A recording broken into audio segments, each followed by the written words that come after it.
ये गाड़ी आई है मोटरसाइकिल इंपोरियम में 2013 मॉडल स्टैंडर्ड। अब ये गाड़ी बनने के लिए है, इंस्टॉल होने के लिए है। इसके एक नट बोल्ट जो है ना गोल्डन होंगे।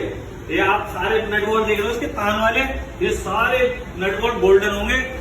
और इस गाड़ी का जब लुक बन के आएगा ना, आपके सामने पेश करेंगे, जब दिखाएंगे कैसा लुक आया गाड़ी के अंदर। ये 2013 मॉडल है।